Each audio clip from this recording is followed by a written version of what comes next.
I think it's a mental game as much of a product game. I kind of view it like you're driving a car towards a cliff and you're in the car with like a few people and they're like, we could build wings. And you're going 100 miles an hour towards the end of the cliff. Do you have enough faith? Wow. Okay. And this is the way I view it. And do you have enough faith that like your team can like help build wings before you fall off the cliff? Or do you want to just stop the car like right now to survive and live a normal life? Hi there, listener.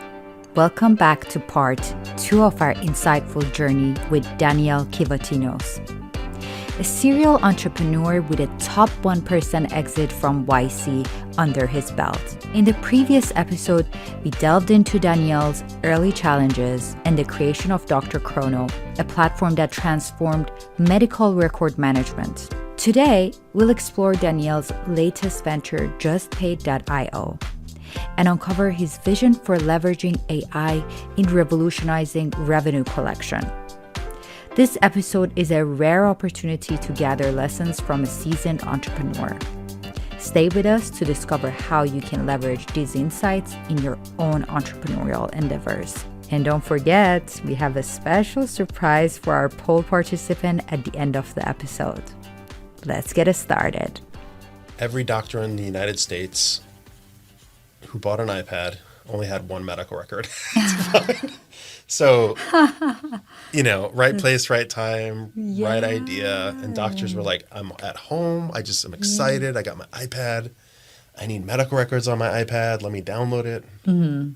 And it was like, oh, there it is. There's the company. Yeah. And then that was one of the many, many, many tests. So keep testing and be forward thinking. Yeah. And make sure it's like testing fast, and your customers will come, hopefully. Yes. So could you like walk us through your approach to fundraising for your startup? When were you able to fundraise, and would you like, and then after that, we can focus on the advices you have for entrepreneurs that are fundraising in right now, like in today's marketplace. Fundraising for my first startup or my second?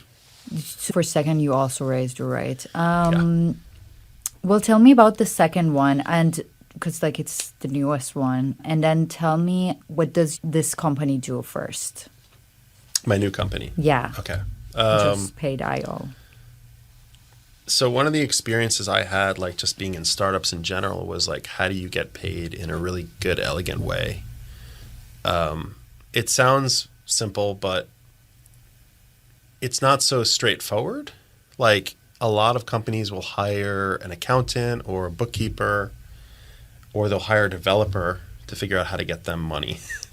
And that's just the way that it is. Like, oh yes, there's Stripe. Yes, there is Stripe, but you need a developer to build it.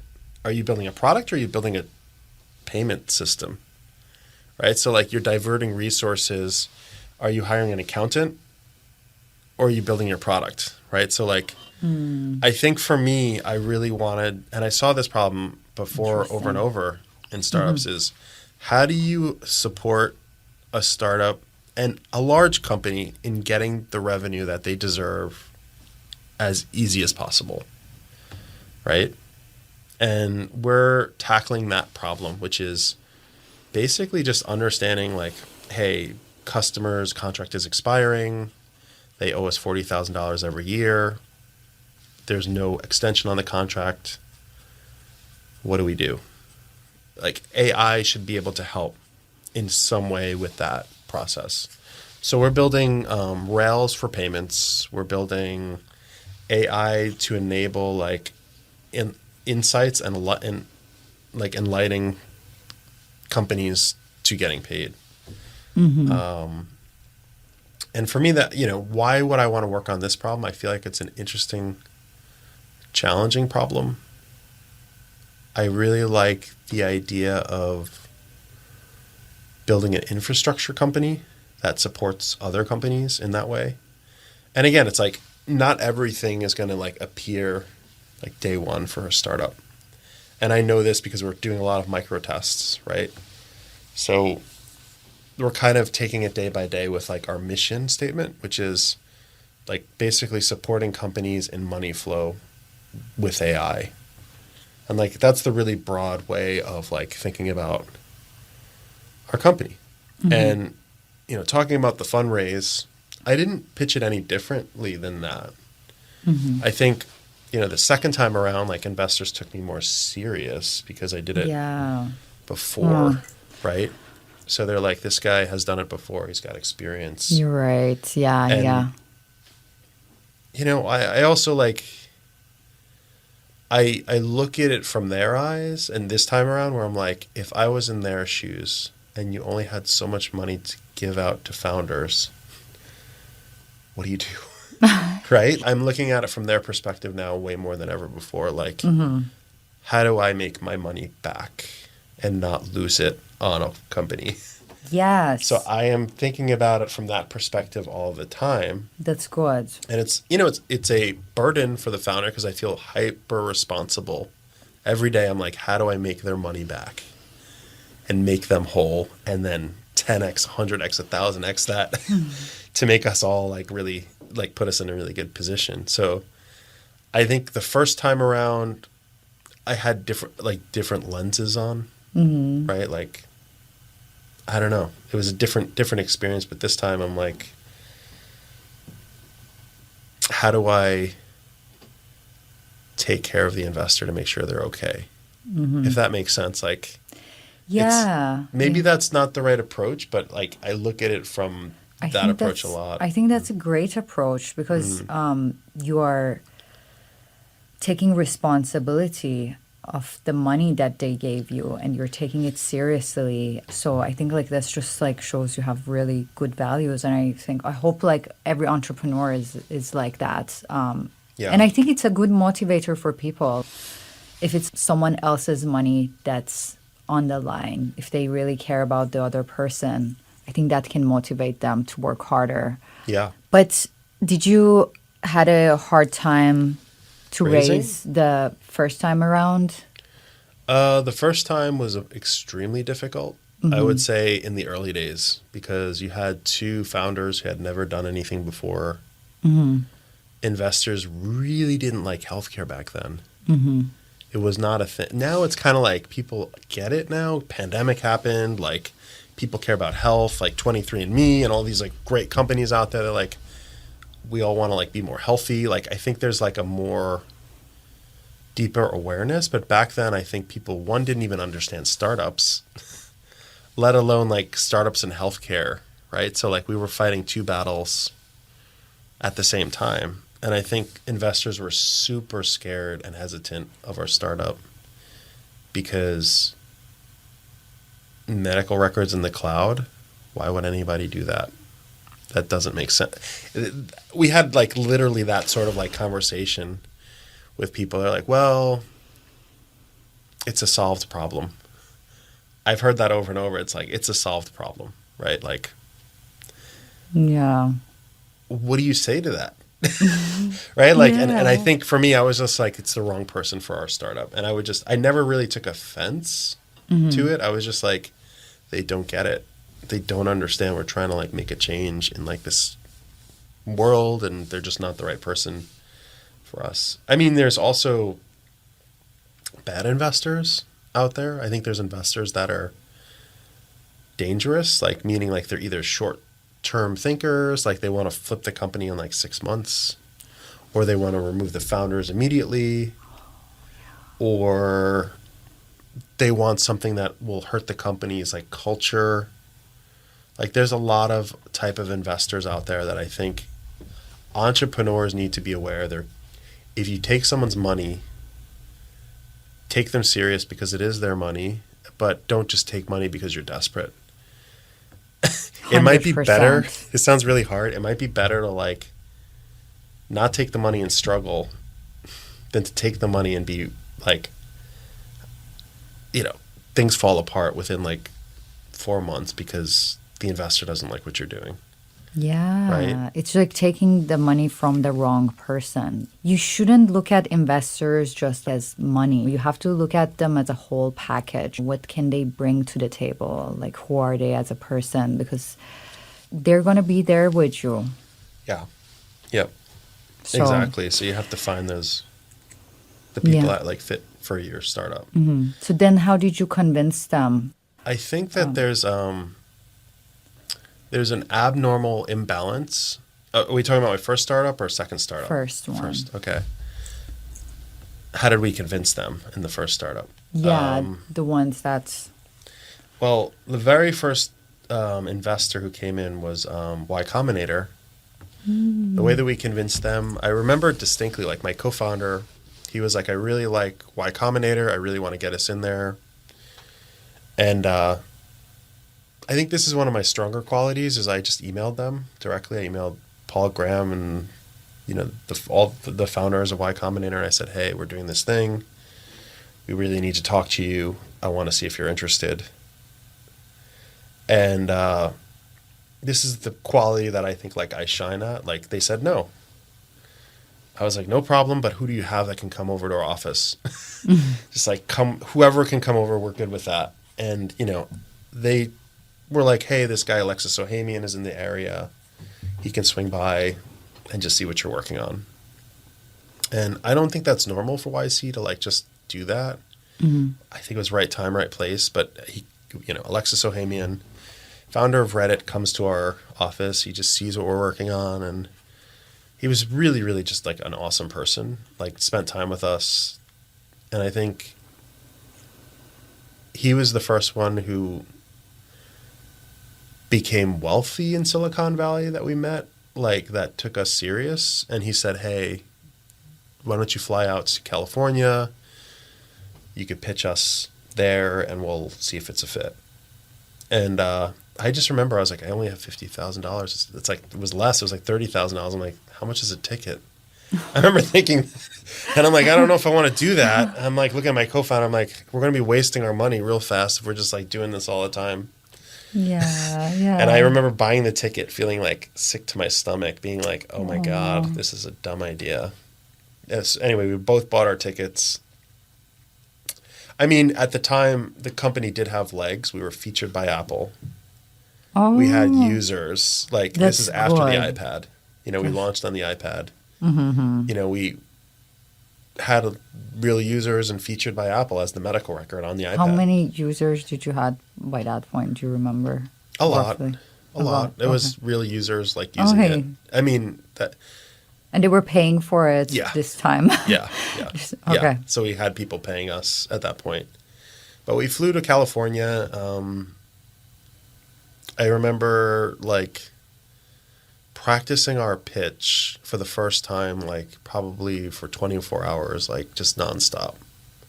Like, how are we going to pitch? How are we going to like talk? Let's present it the right way. We prepped like over and over and over. And, I think one thing that was really great is before we, just rewinding a little bit, they had a startup school event. Mm-hmm. We went to that also where they had a bunch of speakers, like the founder of Airbnb, other founders. But that kind of set the stage for me. Like, this is like it seems like a real investor because they're pulling in like really good people. Like, we got to like take this serious. And I just remember we went to Y Combinator's offices and like sat in a room with like 8 people in front of us. It was almost like a panel, like a jury, like a judge and jury. They just kind of all stared at us. Scary a little. Yeah. And we just went straight into the pitch. And my co-founder I didn't even think. It was just like pitch mode. We did our pitch, walked out. I'm like, let's just go home. I don't think they want to invest. Oh my we God. were like Yeah. preparing to fly back that night, and they're like, we'll call you tonight and give you an answer. And I remember the founder of Y Combinator, Paul Graham, calls us at like, it was like 8 p.m. He's like, hey, we want to invest. Do you want in? Yes or no, decide now. That's It's like that. amazing. Wow. Wow. I mean, I was like, it seems good. Why did we take the money? I don't know. We actually said no to other investors before that. Like, there were some bad investors who wanted to do. It was just strange before that. But we took the money. It wasn't a lot. It was not a lot of money, right? And they're like, the one requirement is you have to fly to California for 3 months. And I'm thinking, okay, we'll take their whole investment, we'll pay our rent, and then we'll go back to New Yeah. York. Yeah. Right? Like that was their whole investment. So we just took them on as investors. And, I found us a place right after, like literally it was like a day after, I found us like a place to stay for the whole summer that was right next to Y Combinator. And, I convinced the whole team that we were going to move to California, and they were all up for it, which was crazy. They were all just like gung-ho. It wasn't a big team. It was very, very small. And That's awesome. came to California and started to do like the Y Combinator program. And that was like the very first investor. And, Yeah. I just think, there was just a different mindset in California, like invest in the future. In the East Coast back in 2011, if you're not working on Wall Street, you weren't respected. It was just like an undertone in that environment. You're either an artist doing really cool stuff in New York, you're in fashion, or you're in finance. It was like if you're not doing that, it was like kind of like not the best place to be, at least for me. And then we come out here, and I'm like, these guys are really smart. Like, I just remember sitting down with like the creator of Gmail, and he's advising me, Paul Wow. Buchheit, and he's like, hey, I created Gmail. I'm like, we use Gmail. What? Yeah. We use your product. And he's just, giving us advice on everything. And Yeah. That's really cool. That's. but it was that very first. It was YC who took a bet on the company in the early days. Yeah. So I want to move on to the future of AI in business, but is there any practical advice on fundraising that you would like to give to the audience before I move on? I think there's like one thing, and this is what I was getting to, which was there's generally an imbalance in information exchange. And what I mean by that is investors are talking to, if you're a good investor, you're talking to thousands of entrepreneurs, right? So you have a privy into all of the world in a unique way where you're seeing all of this data points, what's working, what's not working. Founders don't have that, right? So they're coming in with their idea and they're very passionate about their idea. What I've noticed is you need to be responsible as an entrepreneur to know all the investors possible. Like, talk to as many investors as you can. At some point, it doesn't have to be when you're building your product. Like, there's product building mode and then there's product fundraising mode. I think the more investors you know, the more you build trust with those investors, the more of the dynamic shift that happens, where investors feel like this, they feel desperation from certain entrepreneurs. Like, it's almost like a desperate date. Like someone keeps texting you over and over and over again, and you're like, oh my God, this is not nice. You get these entrepreneurs who hyperfixate on an investor who may not want to invest, right? You talk to an investor, and if you guys work well together and they give you information, you can build a rapport, but don't hyperfixate on one investor. No, 100%. It's this investor. It's the best investor in the world. This is the way founders think. This is one. Yeah. They said they might give us a term sheet, guys. We need to focus on them, and I think that's the wrong way to think about it. Yeah, you want different investors wanting you. Yes. So that they also feel the scarcity mindset. Yes. And what another investor guest of mine advice goes along with what you just said. And also he said, start with the investors that you don't like much and practice your pitch at first. And then once your pitch is perfect, go and to the investors that you really want. Yeah, that's a really good idea. Thank you for that. So moving on to the future of AI in business. For startups that are looking to integrate AI into their business and processes, what foundational steps would you recommend? Are they building it or are they buying the products? Like what? Building it. Building it, okay. I think what exists today, there's a lot of debate around like this doesn't work today for X. Like, it's just kind of like a fun toy, right? I think if you look out 6-7 years, it's going to be really like game changing to the point where people will rely on AI to do way more than what they expect. It's hard for me to tell exactly like what the world is going to look like, but I know AI is going to be everywhere. What I mean by that is like it's clear as day to me, like if AI could figure out how to make my calendar work for me. Remember, like we had a conversation about what's the right day to meet and all of that, and like there are things that like are repetitive tasks that I feel like AI might be able to really just take on, and like I am gonna be so amazed at like what's possible in the future, because you know, like whatever you enjoy in life, you should be doing more of that. And I think AI might pick up some of the burdens for people. What do I mean by that? Like maybe you have a Target credit card. Maybe you have a Sephora credit card. Maybe you have an American Express credit card. And you're like, I have to pay all these and manage all these. I set up auto pay.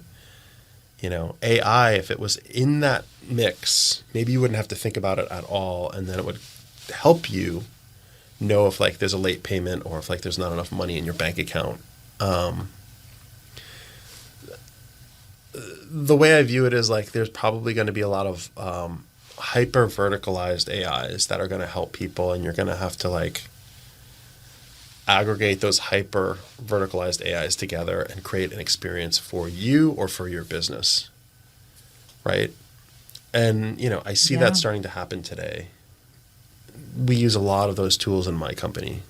You know, I was having a conversation last night with someone who's not a developer, and his mind was blown because I was like, look, developers, in the past, you need like 10 developers at your startup doing all this really great work, or 5 developers at your startup doing all of this really great work. In 7 years, you're not going to need that many, right? AI will help. But at the same time, like people will be enjoying different aspects of their life that they really like want to do more of, whatever that is. And like, I'll give you an example, like just thinking about like the farming industry, like we were all farmers like back in the day. And like when they first started creating those machines, this is like the fear mindset. It's like those machines are going to take our jobs. What are we going to do?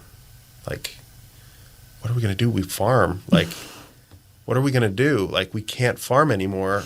Like that machine is like harvesting corn for us. We used to just do that all day. We don't have a job. I think people find things like new to do. And I think, you know, this argument that AI is taking our jobs, for me, it's like, I don't think it's that at all. I think it's just a tool to make life better. And I think people are going to actually have really great lives with it, right? Yeah. I'm also optimistic, but I believe there needs to be like definitely good leaders and good policies in place to make sure, you know, to navigating this new world. Yes. But yeah, it's really funny that you said we were all farmers. I was in a hike in Tomales Point Trailhead, and there is like an abandoned village. And I was like, at what point did they like abandon this village? And there's like a lot of like farm equipment that are very old. So I guess one day we will be history all ourselves, and some equipment of ours is just like, it's going to be like a fossil. But how do you envision AI transforming business operations? I mean, your startup is in you know, transforming some part of the business operations. So what are your thoughts? I mean, for my startup and for like what I think about a lot is how do I educate business owners to operate their business more effectively? I mean, I like to use this analogy a lot, but like when you have your phone, you know when the battery's going to die, right? When you have your car, you know when it's going to run out of gas. I think a lot of business owners look backward looking, meaning like how much did we spend this month and where are we now, right? And generally they get snapshots of that data every so often. And businesses can become really complex over time, successful businesses. You might have 30,000 customers, right? You might have 1,000 employees. Some employees might be doing things, customers might be doing things. Understanding like where your revenue is going and coming, and understanding like what the employee base is doing is so important to like running your business appropriately. I can only imagine like the scale of like an AT&T. All of the hardware that they're buying, all of the equipment that they're buying, all of the people that they're managing, all of the contracts that they're managing. Imagine running a business like that with people. And that's what's happening today. And I'm like, it's literally people scrambling to understand how do we keep this business together. I think with AI and the way that like we're envisioning it, you're going to wake up in the morning and it's going to give you information on like where you are today with your business. You're going to travel. Maybe you'll fly to like another location. It'll immediately adopt and like give you more information that's insightful for that location. You know, I think right now things are very much like it's just a people-driven business. And you think people are perfect, but look at what happened with SVB, right? Like the auditors came in, they said this company is fine. Like if AI was there and AI was modeling out insane scenarios, it could give you more insights that are unbiased versus like a personal opinion. You think you know what you know, but you don't know what you don't know. Mm-hmm. And I think with AI, if done appropriately, it will help give insights to keep businesses more like running smoothly. Mm-hmm. I can really imagine it, especially just thinking about like just one person life and then like comparing it to a business. Like there's so many different AI possibilities I can think of that it could help me make my life easier, from cleaning up my emails to like finding important things that I'm missing out in there. So, and with numbers, of course, it can be unbiased, but I guess in art and other stuff, maybe we needed data that is unbiased itself. So I guess like in that sense, I don't know, like bias will be different. Yeah. But with numbers, yes. Especially with teaching your customers and that this is the future. So let me teach you how you can keep up and make your life easier. Like by teaching you this, let me give back precious time to you that you could spend time whatever you love doing. Yeah. So that's a really, really good point. And it reminds me of, I think it's, Web3 and how a lot of people didn't really get it. So I think AI, hopefully it will be different. I think it's different. I think it's very different too. I mean... But, I think like teaching people is very important. Yeah. Yeah. I mean, with Web3, there were a lot of question marks. Like for me, like everyone has to be on board for Web3 to work. And when you have companies like Facebook, they're so incentivized to make Facebook work well, right? They need Facebook to be like operating at like 100%. Web3, it's almost like everyone has to buy into it, in my opinion, and it's a big ask for something like that to work. The thing that it's the little things with AI today that like I know what's working. Like I just bought a new home and AI actually helped me close on the home. Like I used AI specifically to just get the home that I wanted. Congratulations. Thank you. Yeah. But that was a real application today. I had never used Web3. It was a concept that people like idealistically said, this is going to work. I love the idea of Web3, but like when you have when our society is set up for like corporate structures and like people to get together in these like organizations like Ford cars. It's like you're operating to make the best possible Ford car. That's the way that we've structured our society. It's like capitalistic in that way. Like Web3 kind of breaks that up in a non-capitalistic way. And I'm like, we would have to change other parts of the structure of our society for it to really work really well. And it does happen. Like, what's a good example of that? Like HTTP, like the HTTP protocol. That somehow that worked really well. Like Linux originally, like there's Unix, there's Linux, there's Windows, there's Mac.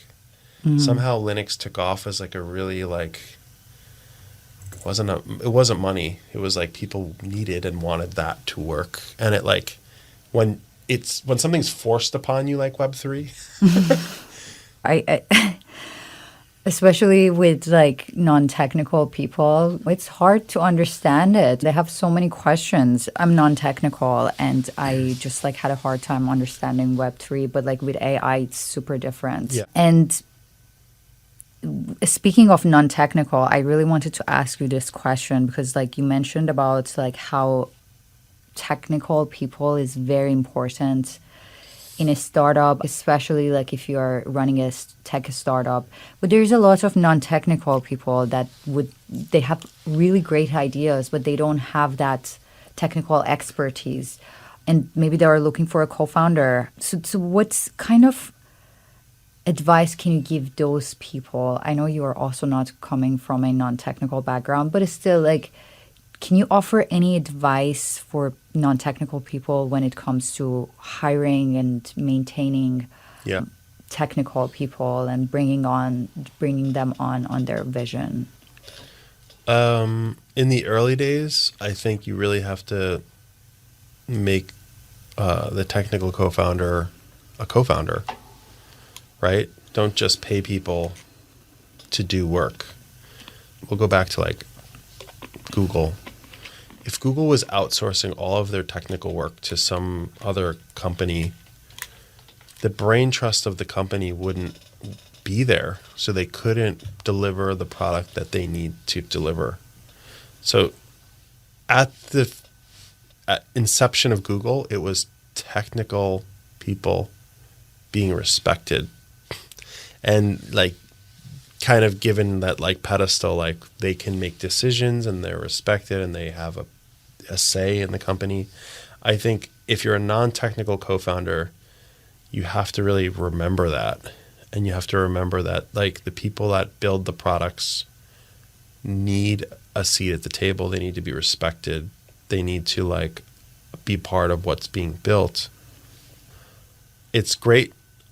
On the flip side, like from the engineering side, sometimes your other co-founders won't pull their weight, but other times they will. So like I kind of view the co-founding team is almost like a marriage in the sense that like there will be times when like other members of your team won't pull their weight. So like if a technical co-founder is doing a lot of work today, the other co-founder may do a lot of work like after the product is where it needs to be to make the sale happen, right? So like I think there's a duality that has to happen. You know, it sounds so silly. I look at bands, like I look at like the Beatles and I'm like, why did like one of my favorite bands in the world like blow up? There were a lot of dynamics in that band that there was a lot of like, I would call it like not understanding and respecting the people you're working with. Like, and also that permeates into who gets paid what, and resentment immediately builds. And like, when you look at like successful bands that have been around for like, I don't know, 50 years, 30 years, I wouldn't be surprised if there's a lot of mutual respect and like understanding the dynamics of that band, like taking a break from touring all of the time, like coming back together, making a song, and everybody gets paid the same amount in that song or whatever it is. Like there's a lot of like pieces to that puzzle. And you can use like the Beatles as an example of like a band that like broke up and never could like be as good as they were. Yeah. You have to be really careful, like, and respect the people that are like working with you, because if you don't, and you all disband, you're not going to create such good product anymore. And I think that's something that like non-technical co-founders have to realize, and technical co-founders have to realize, like there's a pull, a give and take in like skill sets, right? You need sales. You need non-technical people. You need them. Like if someone says I can just build this and not have this like good non-technical people, they're really missing a component to scale like big vision, like long term. If you only have technical people, it's a problem. You need a nice duality of all different types of people to create all of the chemistry that like makes a company. Yeah. Balance is key in everything. So Yeah. that brings me to some of our last questions, which is startups are really hard. And I feel like founders need to really know why they are doing what they're doing. So I wonder, were there any like time for you that you thought, why did I do this, a startup? Like, why did I even like went on an entrepreneurial path? Yeah. Were there any moments like that for you? And what founders should ask themselves, or early entrepreneur enthusiasts, before really wanting to go through that path? I think every entrepreneur questions himself, even Elon Musk. I think they all question themselves, and they may not say it publicly, but there's a mental battle that happens internally in every founder, whether they talk about it or not. Like, sometimes I'll have candid conversations with founders where they're like, I don't feel like I'm really fit for the job. It happens like to all founders, whether they admit it or not, and they ask them that question. Of course it happens to me. I think it happens to everybody. Like, you just kind of think about it and you're like, is this the right path? Is this the right path?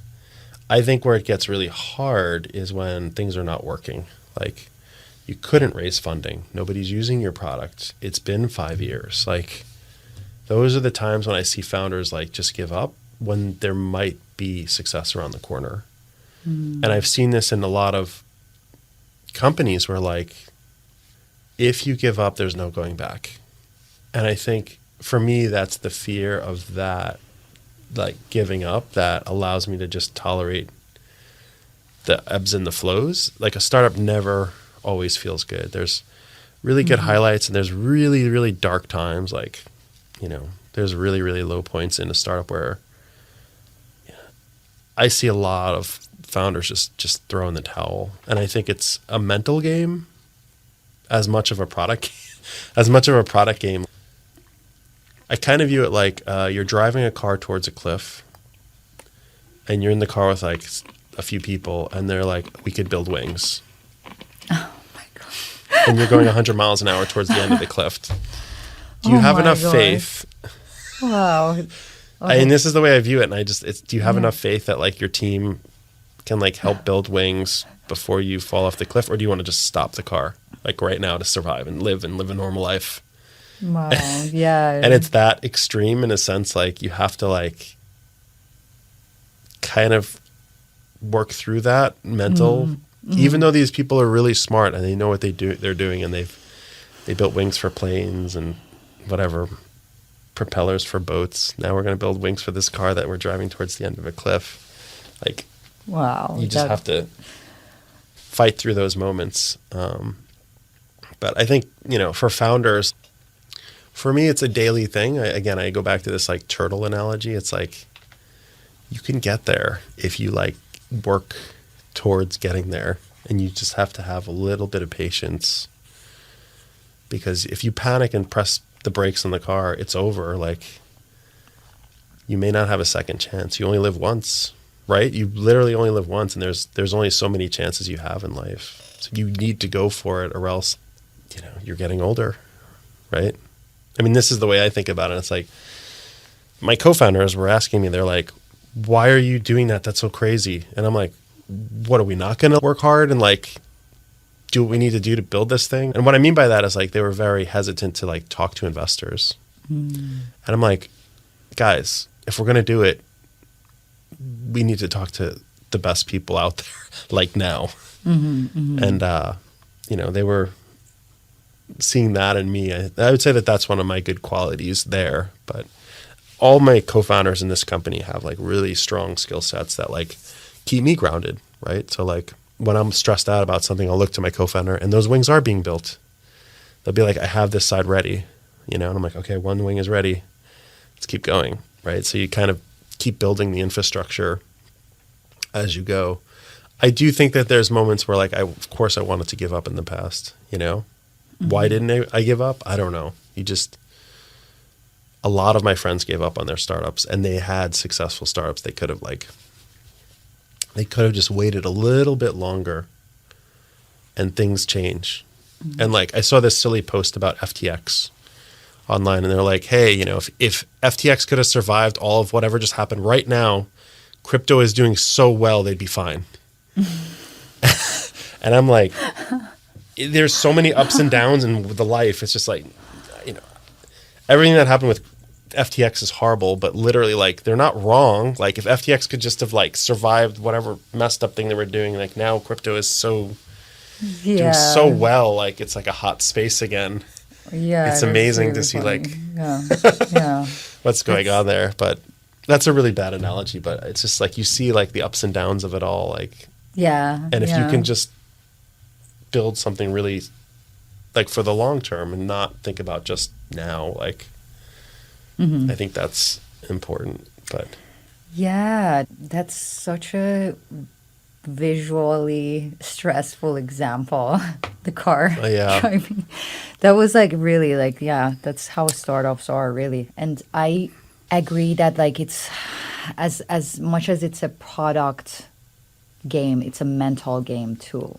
And the mental, I feel it's even more important because like you are the best engineer, you are the best founder, you're the best leader, but then like you're all the time stressed in your head, like, oh my God, like you're panicking, like you will be half of the best that you can be.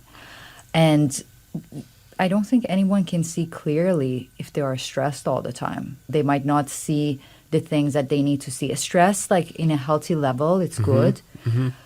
But I really believe that founders need to work on their mental strength and all that because a startup is stressful. And with a good mental strength, they can like see things clearly. They can be the best that they can be. And of course, like a healthy level of stress is normal. So thank you so much on that. I have like some final questions, which is, where do you think if your startup, the new one, if JustPaid.io would realize its full potential, what kind of future that would be? I think people would literally just leverage AI to understand payment flow, and they wouldn't need to work as hard to understand payment flow. I do feel like I ask founders all the time, and I ask, people in companies all the time, like, do you understand your numbers? And they're like, no, I just the product's more important. And that's not the wrong answer. Mm-hmm. But I feel like down the road, it's going to be a no-brainer where like you will have like the democratization of society where like businesses, big and small, will have the same insights. Not just people that can hire 25 finance people and 60 salespeople to help manage the cash and to get revenue in the door. So you could have a pizzeria, and the pizzeria is like, how many boxes do I need for the next month? And then let's just order that. How do you even know that? Like, how do you know how many pizza boxes to order? What if you over-ordered by 450 like pizza boxes and you don't have enough space in storage? It sounds so silly, but it's like everybody is thinking about this in their own unique way. The large companies, the small companies. Should you hire? Like, it's a disaster. Like what happened, it's really painful. Like people are letting all of these people go in these companies. Mm-hmm. It was an irrational optimism that happened. And every company out there, not every, a lot of companies out there overhired, not thinking straight. And the leadership should know that it was them who said, let's hire. They hired all of these people. And it doesn't look good when you let people go, because then you lose trust in the existing team. For me, that was them not understanding their numbers and understanding like what's going to happen in the future. They were excited. They said, we have a lot of cash. Let's hire. I mean, when you let go of 5,000 people, do you think the existing 5,000 are going to trust you as much? Exactly. They don't realize the direct influence like of the lack of understanding of their decisions are making to the company like long term. But if AI was there and it said, hey, chances of you having to let go of 5,000 of these people are 22%, would you do it?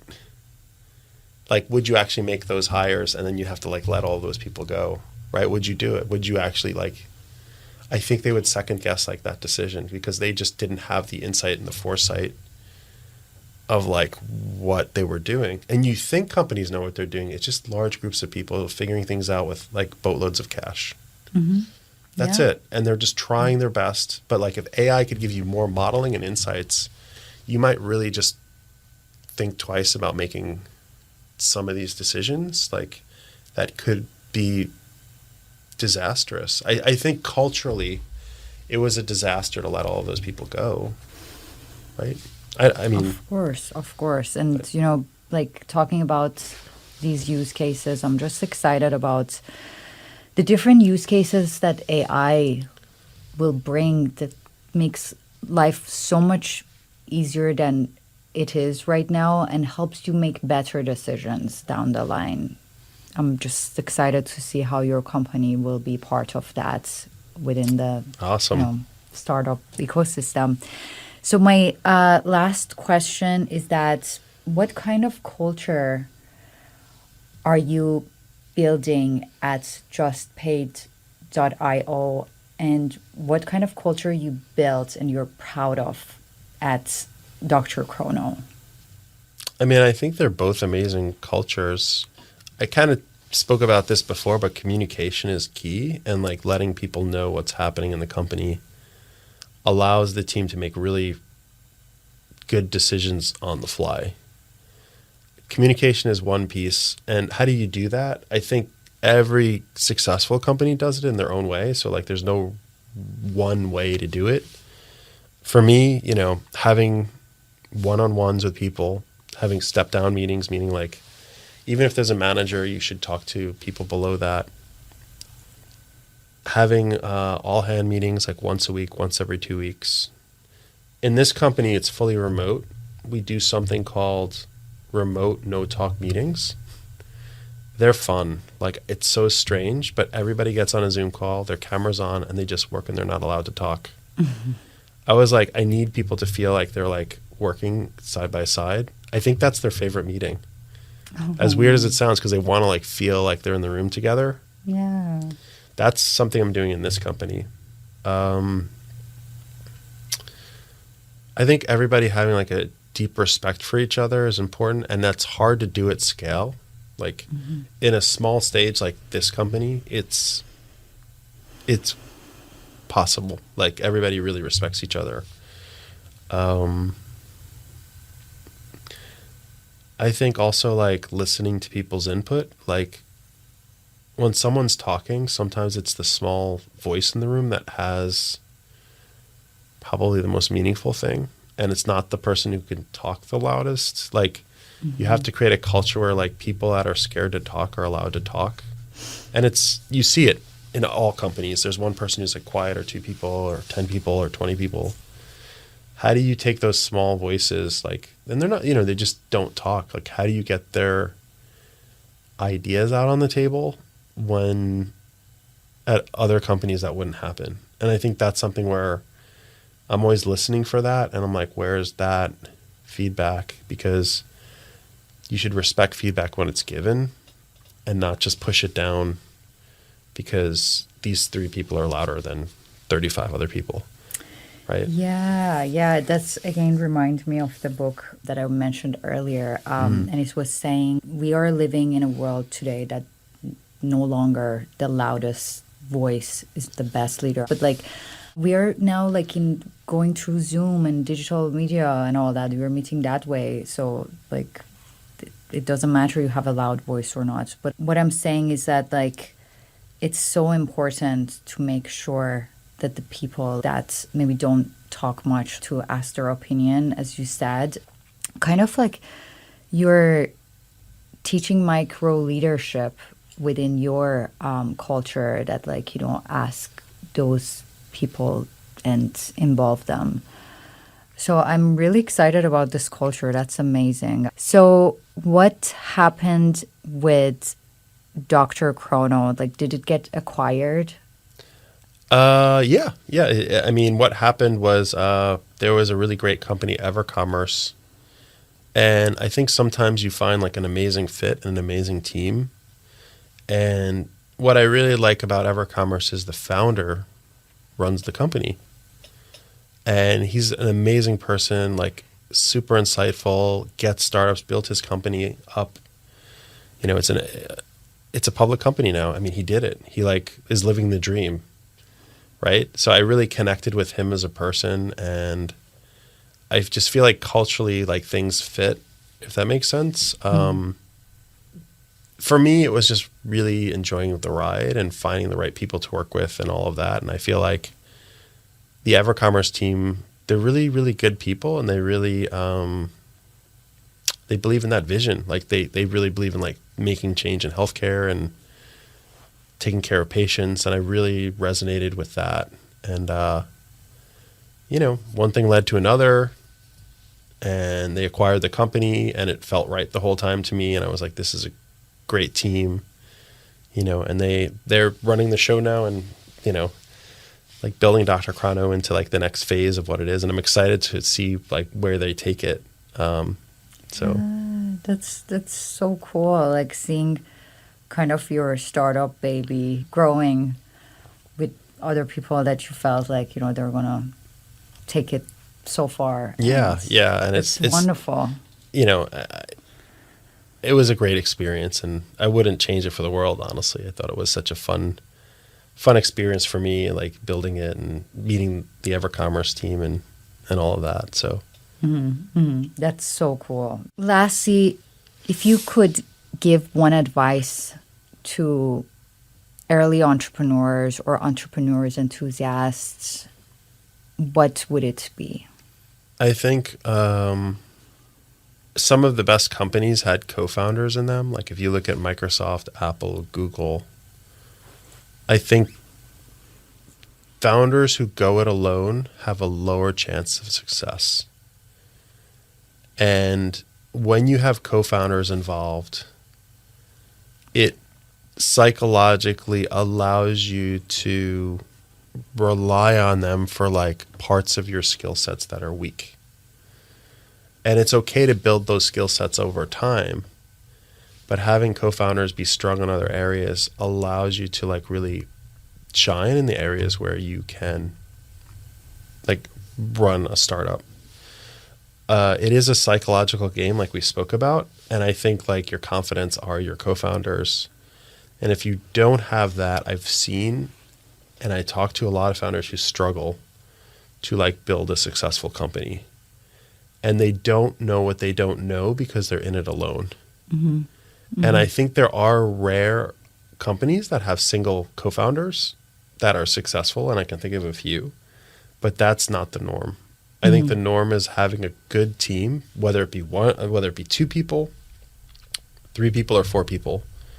Like, I feel like that's the better dynamic for success. And for my company now, I wanted the highest chance of success. So I pulled in 2 people with very different skill sets than me to help make this company successful. And where I'm lacking, they're covering me. And I think, you know, executive coaches talk about like co-founders tend to hide behind their co-founders for like things that they're not strong at. And I think that's an accurate like way to think about it. And, you know, executive coaches are always saying like you need to like stand in front and try to like also be strong in certain areas. But I don't think you need to be all of the time. That's why you pick people. And if you can't recruit people, that's a really bad, I hate to say it, like to be your co-founder, that's a really bad sign.